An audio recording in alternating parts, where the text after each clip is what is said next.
Welcome back. We get, I guess, hundreds of letters a year, would be no exaggeration, from people who have been orphaned or have been trying to find their mum or their dad or their sister or their brother. A regular case, and they run into bureaucratic roadblocks. This is a quite extraordinary story. Until a week ago, John Smith had gone through life as an orphan. Now, he's discovered recently that he could have 24 brothers and sisters. That's just in the last few days. John has made phone contact with two brothers, and with each call he discovers that there could be more. It just keeps snowballing. Now, to tell part of his incredible story, as much as we can unravel it, would you please welcome John Smith? Welcome, John. As I mentioned, we do get lots and lots and lots of letters from people in a similar situation, perhaps not with 24 brothers and sisters. Can I just ask you, even, is John Smith your real name? Yeah, it is. I had a lot of trouble when I was younger, but anyway, it is my name now. Given the circumstances, I mean, it sounds like a name that someone would give you. Well, did you have any idea that you had a family, let alone a large family? My mother, told me that I possibly had one brother and one sister, and it sort of come as a huge shock when I was finally able to get information that I had so many. I mean, I'm getting on a bit, and to find out that there's so many of us. How old are you? It was a bit of a shock. I'm 28. 28. He's getting on a bit at 28. Yeah. So, but what prompted you, apart from normal curiosity to know who your brothers and sisters were? Why did you go on the search? Well, my eldest daughter suffers from epilepsy, and my wife's looking back in her medical history and of her family, and that there's no sign of epilepsy there, and I started thinking that it could be on my side, and maybe it'd be beneficial if I find out, there could be other things. There could be heart diseases, or, as I've found out since, there is sugar diabetes run through her family and an iron problem, so it has been beneficial to find out. And it wasn't so much curiosity of finding me parents or actually meeting me brother and sister. I'd love to, but I mean, it was more the fact that, I've got a family now, and there was health reasons there. Yes. Now, so how did you start out? Well, at first I sent letters away to various organisations. There's Adoption Triangle, and I went to the court to get my original birth certificate, but I wasn't able to get that, and then I was informed that if I got a medical certificate from the doctor about my eldest daughter's illness, that maybe then I could get it. And from there, I rang the Royal Hospital. I spoke to a Lynn Pearl, and she was very helpful. She was the one that informed me of the brothers. She originally told me I had 11 and gave me names.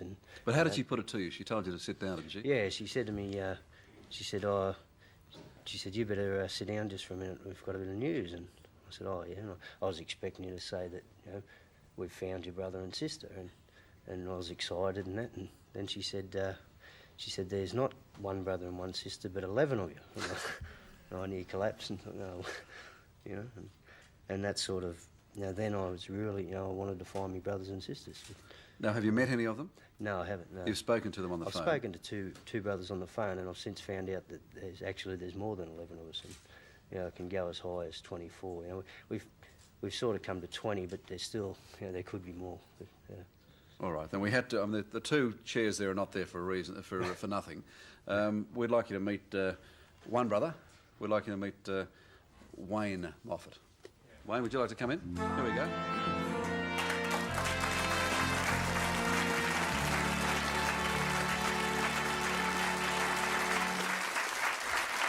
Hello, Wayne. Go, mate.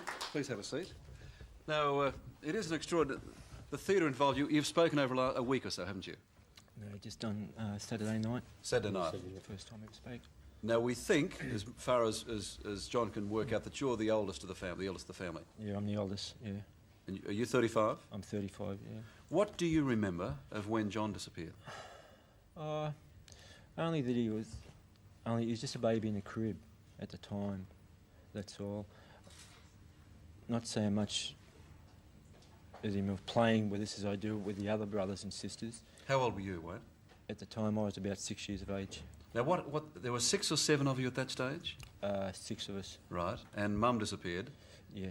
And Dad was left with them, and the welfare agencies decided that Dad couldn't look after you? Yeah, and our grandmother tried to look after us as well with our father, but her being as old as she was, they thought it wasn't a good idea, so they thought it was best if the all of us were taken Right. and So fostered out. we're talking 28 years ago or so. Now, so the other 5 were taken and fostered out in various places. What happened to you? Because I was the oldest and could look after myself and fend for myself, I was put with my father's first children. He was married previous and he had 11 children Right. to his first wife, and she died. Right. And the oldest half-sister more or less looked after me. But was there a story as well that she'd basically hidden you from the authorities? Yeah, every time the welfare came, she would sort of hide me back to my grandmother or to other relatives, cousins, and they just could never find me. Yes. Even at 6? They knew of me, yeah, they knew of me, and they tried to track me down for years, but they just kept on hiding me around. I moved around all over Sydney, really. Well, you, as the eldest, you certainly knew that you had 5 brothers and sisters somewhere in Australia, Yeah. but there'd be no attempt. Did you know how to get in touch? Yeah, in the early 20s and that, I tried to, I rang the welfare agencies, and they more or less said that there was a law against them being told unless their adopted parents had died. Right. Then they could tell. But other than that, there was no help whatsoever. All right. And Well, for years that went on, I just more or less said, well, I gave up hope. Yes. Gave up all hope. no, that's what people say to us all the time, those who write, saying, look, I've tried for 5 or 6 years, there's nothing I can do, I just keep running into roadblocks. Yeah, that's it, exactly how it was. Nobody wanted to help at all. All right. Let's bring Thomas out. Your other brother, you've spoken to him, you haven't met him either. Another one. Let's bring Thomas Moffatt out, eh?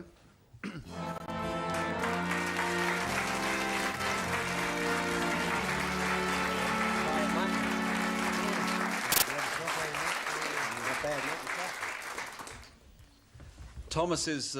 g'day, mate. How are you, mate? You're 30, Yeah, so you're the next one up from John. yeah.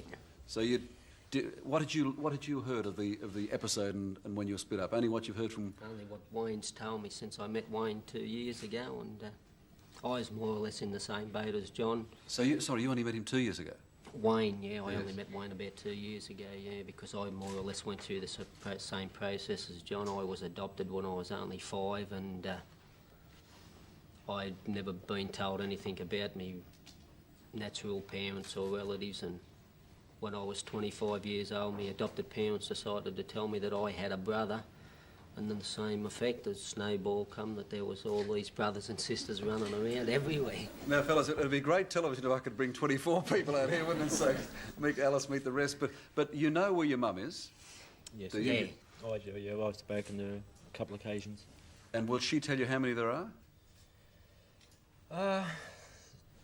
Yeah, she knows how many there are, but I believe now John has a letter or something saying that there's possibly another girl who I think may be a half-sister. Can we just try and unravel a little bit? There were 6 of you, There were 6 of us, yeah. born to your mother and father. Yeah. Your mother then remarried or went on and had several more children, is that right? No, it's before. No, that She had them that was- before? Had them before how, us. how it worked was my mother, at the age of 16 or 17, she had 3 children, Right. and she left her first husband. Then by then my father, he had 11 children to his wife, but his wife died. Right. So then my mother and father met up and had us 6. Right.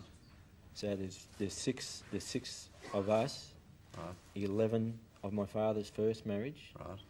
and Three. 3 of my mother's first marriage. And now, John, you suspect there may be another girl somewhere there. Yeah, I've got information on another girl. She was born in '62, but they won't give me a name, and that's basically the problem. I mean, you go to these organisations, and when I first heard the news that I had brothers and sisters, I don't think I've ever been more happy. And then, when I sat back and thought about it, it's taken 28 years for them to tell me that I've got family. Yes.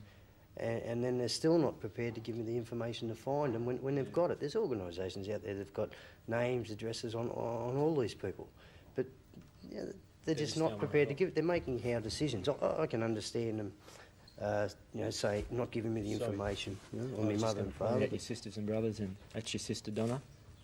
So the sister Donna, right? And she lives in Maitland. Maitland, that's right. Yeah. Dorothy. That's Dorothy.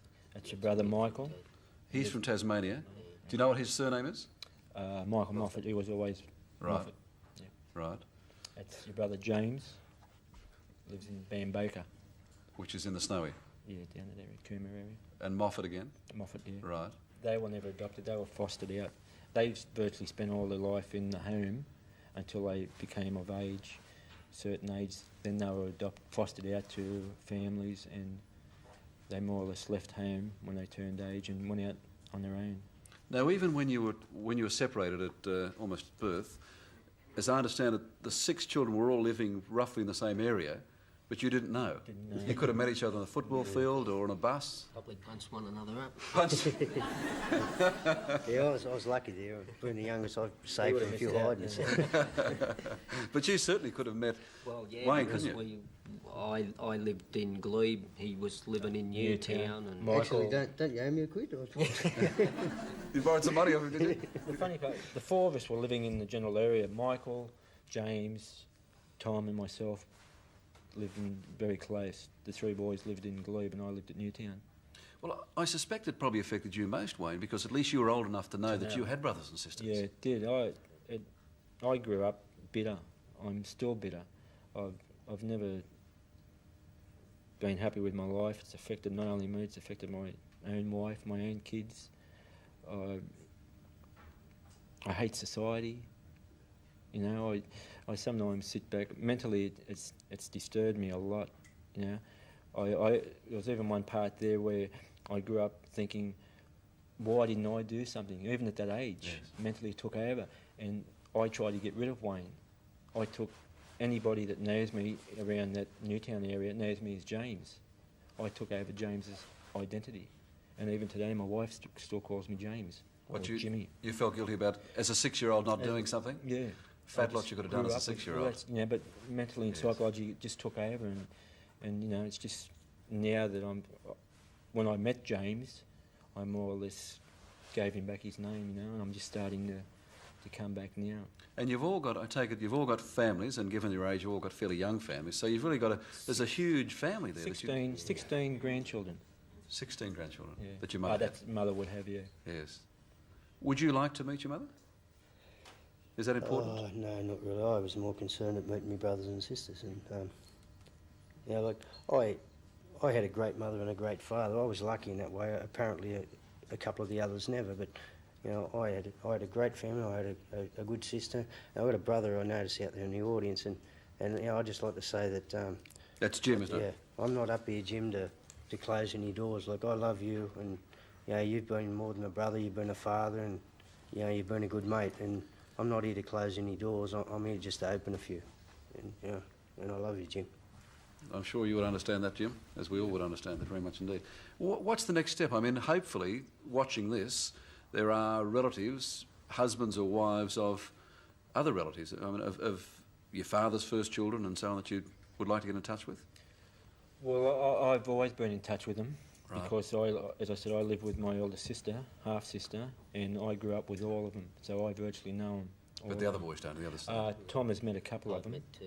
Yeah. 2 or 3 of them, but as yet, John's just come along now, and He's a new he's one. only a new He's the one. new boy. He's come to collect the debts. The baby, you know, the baby's come home. But Tom, what do you... I mean, has it affected your life then the same way as it's affected Yeah, Wayne? The it fact has, that, you know, governments and bureaucracies won't help you? Yeah, it stinks because you go through your life really just not belonging to anything or anyone, and no matter how much they try to help you, as much as the department did help me to find Wayne and Mick and all the others, there comes a time when, because of this policy they've got about being adopted, they won't tell you anything. They just put a brick wall up in front of you and say, well, we're sorry, but that's as far as we can go. And it seems senseless to be able to say, well, we'll reunite 4 of yous, but the other 2, well, bad luck. Yeah. You know, I think that it's just not, I don't know, how would you say, it's just not humanly possible that they could do it. Do something like And this doesn't just affect, like, you know, there's 3 of us here now, but we're talking about thousands Sure. that. My brother, kids, of people who are going through the same thing. And I guess the most frustrating thing, as you said, John, is that you go to agencies and they know the information, Yeah, but they simply can't give it to you. That's probably the most frustrating thing, is the fact that you're going and talking to these people, and they've got the information in front of them, but they're legally tied. And what sort of I have a problem with, if I was in there, even if I was in their position, I just couldn't withhold that information. If I had it in front of me, even though I might be legally tied, I'd be, I'd say, look, here it is, but don't, whatever you do, don't say you got it from me. But anyway.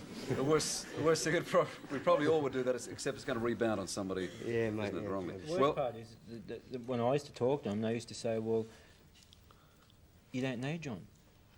He was a baby. You never grew up with him. You don't know him. So you that's right. a fact. They didn't have a right, but they didn't. Yeah. But it was here that I knew him. It was. I knew I had a brother, and I loved the brother. Yeah, they think that there's no bond because we never actually met. They think there can't possibly be a bond. And as strange as it may seem, that there definitely is a bond. I mean, I only spoke to Wayne and Thomas on the phone, and I could feel there was something there. And yet we've never met, and yet I could feel, like when I got off the phone, I don't think I've ever been so upset, and that was with happiness. And then when I thought about it later, that soon went to bitterness at the fact that we could have met a long time ago. Yeah, all right. Well, the good news is you've done it now. Yeah, that's for and sure. We didn't mean to make theory out of this, but it illustrates, as to say, all those letters that we get from people who are exactly in the situation you've been in and have been just as frustrated and just as distraught. What we'd like to do now is try and find this new sister that we may have. Okay. All right. So you think she was born in '62? She was born. She was born in '62 at Crown Street, but we've got I've got no name on her. All right. And, Okay. Well, certainly there's a good chance that someone that she is watching or someone else who knows is watching, and would certainly like to put them in touch. Good to see you back together again. Would you please thank John Smith, Wayne Moffatt and Tom Moffatt, and Jim. Thank you. Good yarn, isn't it? Lots of talk at the moment about family reunions, and this is the most important kind of all. After the break, art or what? We've got Edmund Capon's expert opinions on the 30 million Biennale art exhibition next.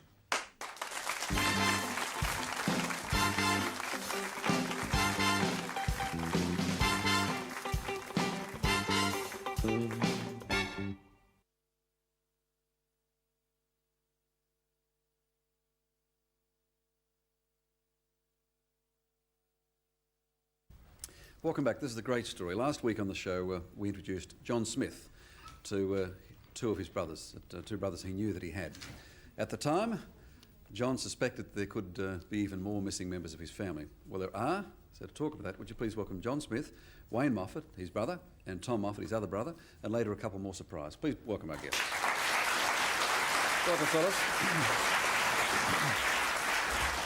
Good to see you again, John. It's been quite a week for you, I understand. Yeah, it certainly has. I've got to meet your family and that, and there's still a lot more to be found. Well, how many family members do you know that you have at the moment? We've got 23. 23. Yeah, that's and still this last girl.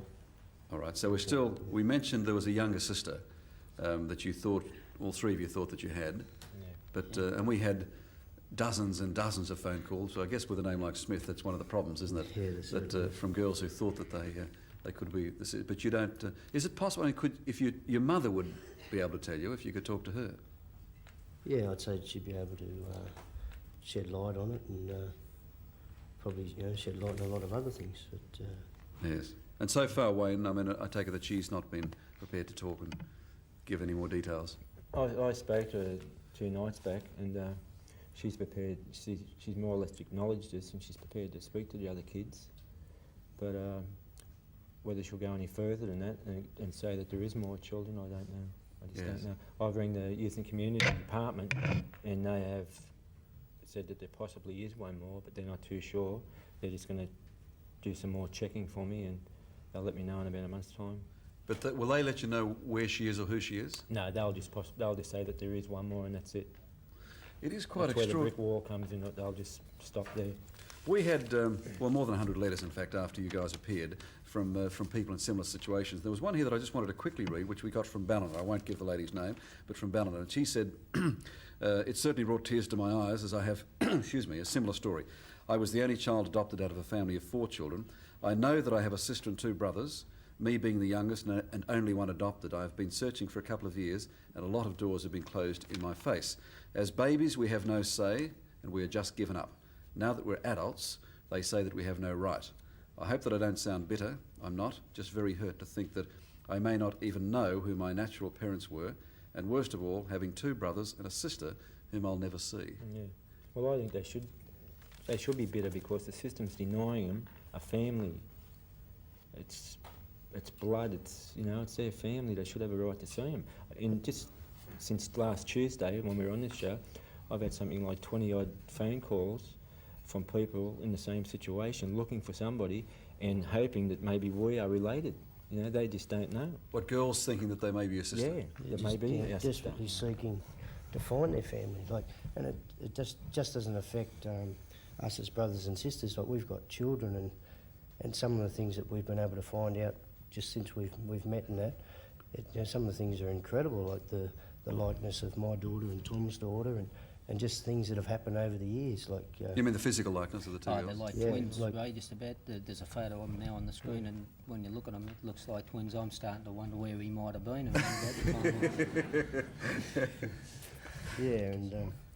And just other things that have happened, like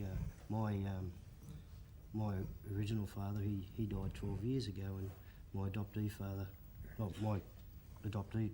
died 2 years ago, right. And he's buried in the same row as the same cemetery. The same row, yeah, the same in the cemetery. same cemetery. I mean, that's just, that's uncanny. It's frightening. Any other similarities, Tom, that you've seen? Yeah, well, my daughter's got epilepsy, and John's daughter's got epilepsy, and Which is one of the main reasons John was trying to find, yeah. That's right. And there was a hearing problem that... Yeah, we both got hearing problems in the left ear, and we were talking the other night and found out that we both found out the same way. We'd both gone to apply to join the army, and we failed the test because of our hearing problem, and just uncanny the way that these similarities keep jumping up. Have you been able to... Has there been anything else in terms of the fact that you all lived in the and grew up in the same neighbourhood? Over the last week, have you been talking about, were you there and so on? I'll tell you what did happen was when I went back to Tom's place after the show, he took me around to a mate's place that he works for, and to tell him that he was obviously going to have the next day off, and we were going to go out and that. And we come to the door, and he opened it up, and he was about to introduce me. We knew each other. We went to school together. You knew his mate anyway. Yeah. So. Wayne, what about the anger? You voiced the anger the other day, and I spoke with your wife afterwards, and she said she was very pleased to hear that you'd voiced it and that you'd got it out. Do you still have that anger? Yeah, I think I'll always have it. It's just, as it's growing up from that young age, it just hit a lot harder, hit home a lot harder, and to know that there's possibly another one out there, and I'm not going to get no help from the department whatsoever. It's just making it worse, a lot worse. Yes. I'm glad that I've found the brothers and sisters now, and I've just recently met my half sister and brother from my mother's first marriage, and that's good too. But there's still one more to go, and I just can't rest within until that one more is found. Yes. Well, John, we've got 2 more. There are 3 more of your immediate family whom you haven't met. Yeah. Right. There's Michael, who's down the Snowy. Tasmania. Oh, in Tassie. Tassie. He's from Tassie. Yeah. And there's Donna, who comes from Maitland, New South Wales. And there's James, who's down the Snowy, isn't it? That's right, yeah. And now I understand James's wife is expecting a baby any moment, so we couldn't bring him up.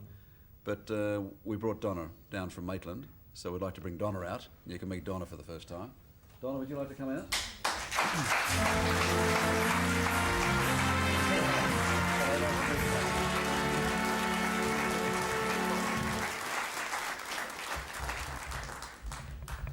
And you guys know Donna? Yeah. Okay. Can we get an order here there, Donna? I mean, without giving a lady's age away, where do you fit in the... Which number are you in the family? I'm the baby. Yeah. You're the baby? Yes, the family, yes. Now, what did you know? What have you known all your life about the family? Well, I don't know nothing much, but when I was taken, it was before I was 1, and then my foster mother and father got me at 18 months. Right. Yes. And so did they tell you that you were, in fact, an adopted child? Not until I was Or fostered? about, maybe the time we were in about 6 or 7, when I was around about 6 or 7. Right.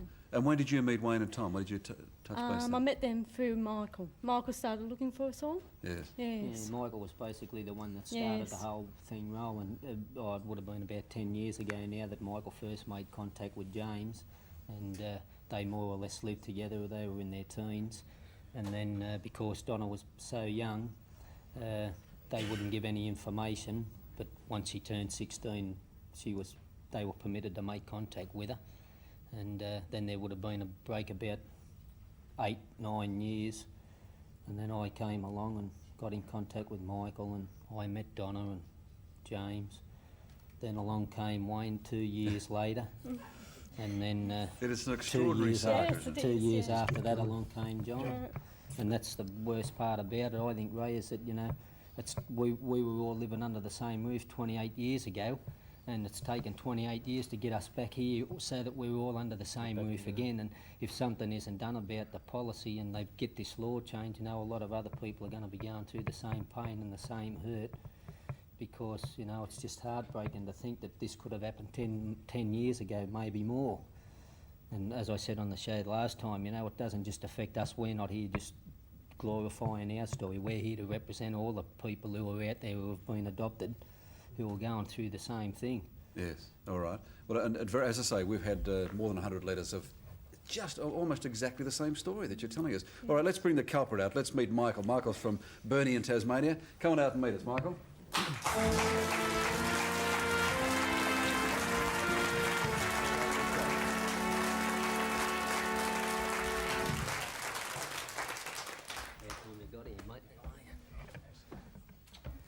Have a seat down the end. We'd like to bring some more. Thanks for coming up from Burnie. That's right. We understood that we almost lost you at the airport today. Yeah, it's in the airport, yeah. Good job we did. We couldn't find you again. Now tell us why you launched the search. How many years ago? 10 years ago. No, when I was 18, Right. I tried to find the oldest Wayne, What number are you? Sorry, number 3. number 3. All right. Yeah. And I tried to find the oldest and work my way down, but I just had no luck anywhere. Why? Can I ask you why you tried to find the family? Because I was a nobody for 18 years, and because nobody told me that I had brothers and sisters, I tried to find them myself to see if actually I did have brothers and sisters. So that's what made me go out and look. But a welfare officer happened to slip me a couple of names and birth dates, and that was all. He just told me to go and look for myself now. So he did the very thing that John spoke to us last week about and said, you know, he did the decent thing, even though it wasn't strictly legal. Yeah. And he gave you a couple of names that he shouldn't have given that's you. right. He just said, put it under the table and said, you know, don't say nothing. But without that, you'd have been shot to pieces. You wouldn't have been able to go anywhere. Nah, I just wouldn't have no idea where to look and who to look for. Tell us, in your words, I mean, why it was so important. Well, at this stage now is because, you know, I've got children, and my wife's side of the family, that's all we had. And the children used to say, oh, Dad, haven't you got any side of your family, you know, father, mother, brother or sisters? And that's why it made me go and look so I could help them to understand that they did have another side of the family instead of our wives. How many children do you have collectively? I mean, how many in this extended family? How many, have you added it up yet? Yeah, we were working out there was 16. Dad would have 16 grandchildren. No, that's just within us. with us, Right. but there'd be And there's 51 altogether. 50. Oh, sorry, 51 on a bit because James's wife is due to go Yeah, I any day. believe John's And John reckons he's working on another one. John's working another one, is he? So there's 53, yeah. Well, now that's a heck of a family, isn't it, in terms of the venture you started on, Michael? I mean, that's a heck of a family that was really lost out there. Yeah, it's just all your families out there, and now we've found them. You know, it's all right because we've got 5 and a half, we've got another one on the way. That gives us 6 children. Yes. And the kids think it's great that they've got uncles and aunties and cousins out there to meet. Well, they haven't met them yet, which, you know, is a shame. But, you know, there's time, and then they'll get to meet them all. What do you remember of the separation? Anything at all? No, only on what Wayne used to tell me, you know, a couple of years ago when I first met Wayne by phone. Yes. He told us that, well, it was one Christmas that we were all hanging around the tree, and our dad bought us a gun each, and I didn't like the gun that I had, and I had a fight with Wayne to take it off him because I wanted his gun. I didn't like the one I had. That's about the only thing I can remember from there, because I was put in a home and they just moved me from home to home. Yeah. Like, I wasn't actually brought up in a foster parents' home. I was brought in welfare homes until I was 15, then told at 15 you go out and work until you're 18, and after that the welfare have nothing to do with you. Then you're on your own. Yeah, after 18, that's it. The welfare can't do nothing. What would you like to say to Michael? How come he got the height and you missed out? Yeah, I don't know what's going on there. I mean, I suppose we're lucky. You can imagine us all turning up at the same place for Christmas dinner. Yeah. We need to be sponsored by a chicken firm, wouldn't we? We'll all have to take our bank loans, right, so we can buy all the nieces and nephews Christmas presents now this year for Christmas. I don't know how we're going to That's the negative side. Now you've got 50 you've got to look after, isn't it? Yes, that's right. I think that something that was told to me last week when I met another one of our brothers was something our father told him before he died, that just before he died he sat up and told our other brother that one day that, you know, we'd be together again and not to worry, and thanks to yourself, Ray, and the staff of Channel 9, you've made that come true, and I don't know how we could repay you for that, but I know you don't. No, if our father is watching here today, well, we're home, Dad. Yeah. Well, nicely put. Can't beat that. Thank you for coming up, Michael. Thank you all. Great to get you together. We'd love to find that missing sister, Wayne. Again, I mean, there's no other clues. If you get the information from the department, if there was some bloke at the department who might do for you what he did for Michael years back, then we could solve it. But please let us know if you do find the other sister. Obviously, the cause is more than worth it. I'd just like to make a plea, if I could, Ray, to the Minister to, you know, sit back and have a look at what you've seen here today, and anybody out there who's got any doubts that by bringing families back together after all these years is wrong, well, I think we've proved them all wrong now, so I think, you know, the Minister should have a look at the situation and consider the possibilities of changing the law so that there can be more families up here reunited, because, well you know, it's a... Can I just like to say thank you to the Ray Martin Show and to Bass Building Society in Burnie for getting me here today. That's okay. Well, our pleasure. No, it's good to see you back together. It's a great story. John, thank you for searching it out, and I guess down the other end, Michael, for starting it. Wayne, we thank you. Tom and Donna. Thank you. Michael, thank you all very much. Would you please thank our guests for it? Good story. And as the boys said to us earlier, it really is a case of they're not just representing themselves, they're obviously representing thousands of families around Australia who are similarly out there drifting, just lost, as Michael referred to. Good story. After the break, the donkey serenader himself, Alan Jones, performs Just For You.